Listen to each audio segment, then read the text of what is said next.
Hi friends, welcome to my channel. ఈ వీడియోలో ఇప్పుడిప్పుడే ఆంధ్రప్రదేశ్ రాష్ట్ర వ్యాప్తంగా ఉన్నటువంటి రైతులందరికీ ఊహించని శుభవార్త అయితే వచ్చిందండి. సో రైతుల ఖాతాల్లోకి అన్నదాత సుఖీభవ మొదటి విడుదల చేసేందుకు రాష్ట్ర ప్రభుత్వం మనకు ఉత్తర్వులు జారీ చేసింది. సో ఎప్పటి నుంచి ఈ అన్నదాత సుఖీభవ పథకానికి సంబంధించి మొట్టమొదటి డబ్బులు పడతాయో, సో ఎవరెవరి ఖాతాల్లోకి ఎవరెవరికి రావు, అలాగే మన యొక్క రాష్ట్ర వ్యాప్తంగా ఈసారి 1.5 లక్ష మందికి పైగా రైతులను అనర్హులుగా గుర్తించి మన యొక్క ఆంధ్రప్రదేశ్ రాష్ట్ర వ్యాప్తంగా ఉత్తర్వులు అయితే జారీ చేయడం జరిగిందండి. సో వీడియోలోకి వెళ్ళి కంప్లీట్గా ఇన్ఫర్మేషన్ తెలుపుతాం. ఈ వీడియోని చూసే ప్రతి ఒక్కరూ స్కిప్ చేయకుండా చివరి వరకు చూడండి. అలాగే మీ ఫ్రెండ్స్ అండ్ ఫ్యామిలీకి షేర్ చేయండి, వాళ్ళు కూడా ఇన్ఫర్మేషన్ తెలుసుకుంటారు.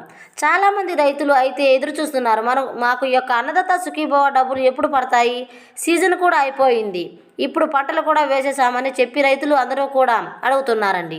ఈ నేపథ్యంలో రాష్ట్ర వ్యాప్తంగా ఇప్పటి వరకు మన యొక్క రాష్ట్ర ప్రభుత్వం ఎటువంటి అప్డేట్ ఇవ్వలేదు. ఇస్తాము త్వరలోనని చెప్తూనే ఉన్నారు, కానీ ఇంతవరకు ఎటువంటి అప్డేట్ అయితే ఇవ్వలేదు. ఇందులో భాగంగా మన యొక్క రాష్ట్ర ముఖ్యమంత్రి నారా చంద్రబాబు నాయుడు గారు రైతులందరికీ కూడా తాజాగా గుడ్ న్యూస్ ప్రకటించారు.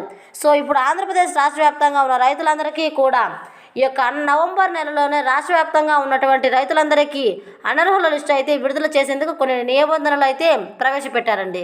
ఈ యొక్క రూల్స్ ప్రకారం అమలుకు ఎవరైతే అర్హులవుతారో వారికి మాత్రమే ఈసారి అన్నదాత సుఖీభవ పథకానికి సంబంధించి మొట్టమొదటి డబ్బులు పడతాయని చెప్తున్నారు రాష్ట్ర ప్రభుత్వం.